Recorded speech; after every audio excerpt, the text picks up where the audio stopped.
So we have learned that there's a oil leak happening in the last more than one month period. So I have some pictures about the oil leak. And this ship came from Dubai, then to Qatar, and then it came to India. And by the time it landed in Sri Lanka around 20th May, they already knew that there's a leak in a nitric acid container.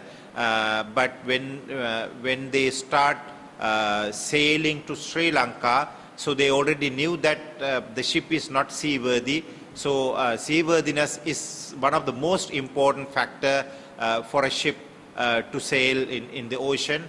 But unfortunately, this ship violate that law. It comes under the MARPOL Convention.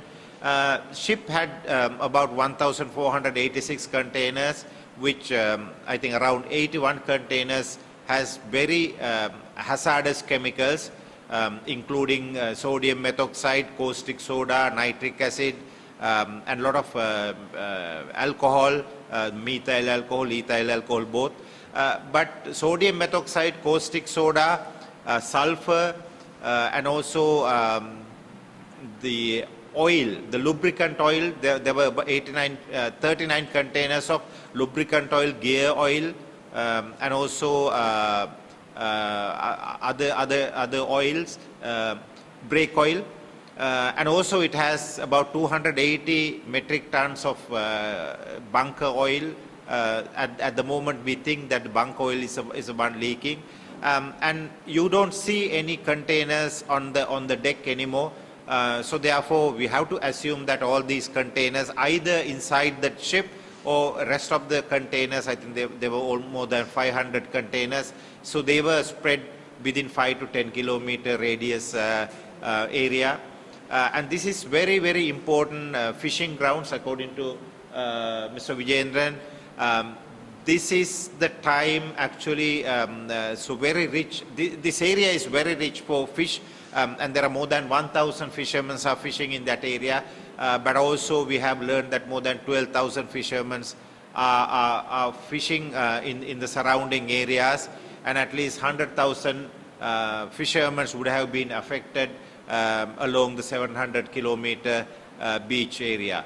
And we have seen the plastic pellets, we call it nurdles, and the several containers, there were 20 containers of plastic nurdles, plus 46,960 bags of 25 kilogram were inside, and we assume that at least 70 to 75 billion plastic nurdles dropped into the ocean because of this incident. And the plastics takes about 500 to 1,000 years to get degrade. And these plastics, when the small fish eat these plastics, so it crushed into small particles which convert into microplastics in the ocean. And also these virgin plastic material can absorb chemicals like dioxins and furans and also PCB. And there are a lot of research done on this area. And once the small fish eat these contaminated plastic pellets, it can contaminate the body of fish, and if it goes in the higher in the food chain, then the big fish also get contaminated. And some of the fish, if you catch in next 5 years, probably you would see contaminated fish. Unfortunately, NARA and other organized local research bodies in Sri Lanka, they haven't done justice to this case, and we know that there are more than 275 turtles have been killed, and that is roughly around 10 to 15%. So we can assume at least more than 2,000 turtles have been died from this incident, and also about 46 dolphins have also died, and some whales as well. So there are autopsies has done, but we don't know which chemicals is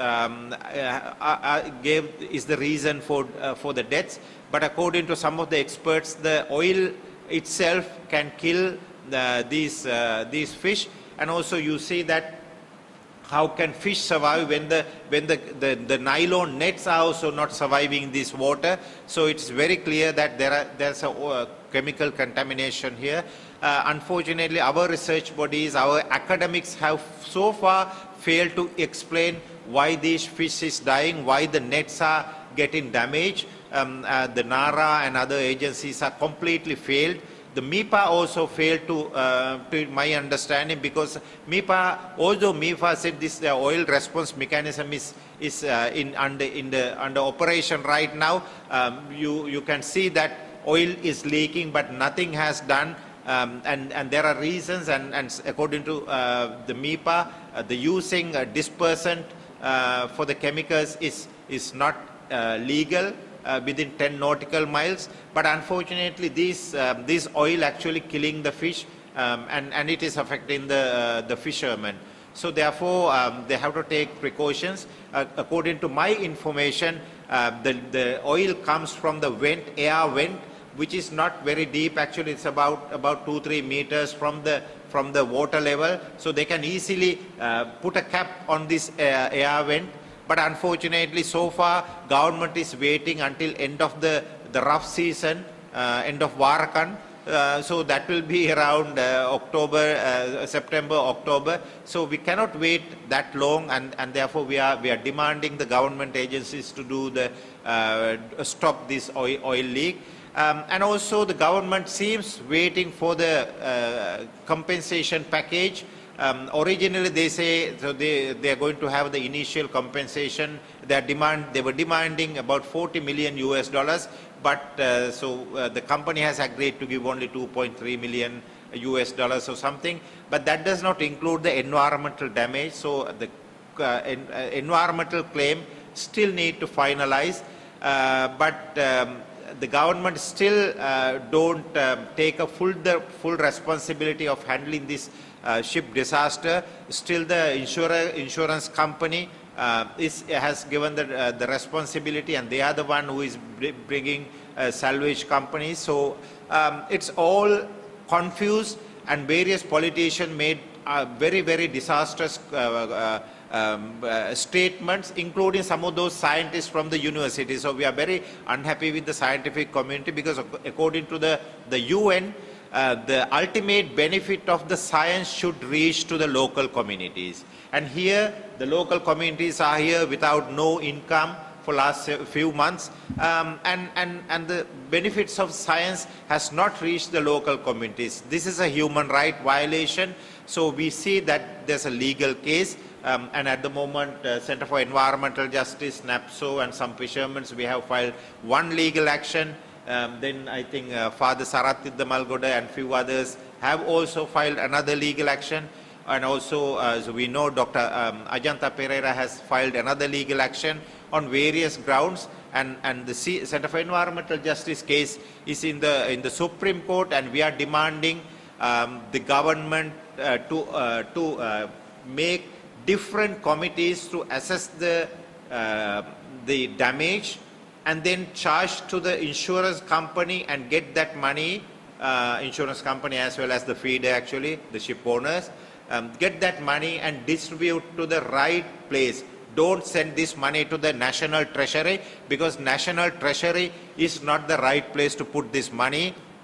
And we know what will happen to the money going to the National Treasury, actually. But the money should goes to the local communities, especially the fisher folks, because they have been suffering from the loss of livelihood for last several years, and the environment has got damaged. And those plastic nurdles, I think only about 1,000 metric tons they have collected, but there are more. That is what they have collected is maybe roughly around 40% of the nurdles spilled into the ocean. So there are a lot of nurdles still on the environment in the beaches, so that has social impacts, environmental impact, as well as a lot of economic impacts now, because the tourism industry has also lost. So therefore there are a lot of reasons for us to charge, and we are expecting that court will take care of these matters. But at the same time, the government although we are located in the main shipping route, and there were 3 recent incidents. The last September, there was a Blue Diamond ship. It had incident, but they didn't pay the proper claim, because the proper claim is actually 17.38 million US dollars. But we heard that they have only paid about 65,000, according to some of the newspapers. We don't have any other information coming from the government bodies to know that how much they really have paid. So that's one of the problem. And then this is the second problem. And there was a third fire in another ship, which was going from here to Singapore and about 400 nautical miles away. So there was a fire again. And there was a fourth incident recently in Hemantha Harbour. There was an oil leak when they were pumping oil to the ship. And these kind of situations are very common in a ship along the shipping route. So we have 3 international harbours, but unfortunately we don't have a proper emergency response mechanism. So in this court case, we are demanding government to do the proper emergency response mechanism, including we haven't signed to the international conventions. I think that is one of the reasons that we cannot ask for money from the international agencies. There is a trust fund to help the countries in this kind of situation. Unfortunately, so we haven't signed to that convention, in HNS convention. So therefore, we are in a very bad situation. So therefore, we are demanding governments to do the emergency response mechanism. At the same time, we don't have the equipments, we don't have the knowledge. And if we had the knowledge, definitely we would not pump water into the burning chemical ship. That's one of the reasons for this disaster. And we have not even turned the ship to fire doesn't go across the containers. If you look at the real pictures, the fire is on the direction of the containers. We would have done it differently, but unfortunately it was not the case. So therefore we don't have the expert, we don't have the chemicals, we don't have the equipments, we don't have the firefighting equipments to deal with these kind of situations. So the Sri Lankan government has to do all these things. So those are the things we are demanding in our court case. So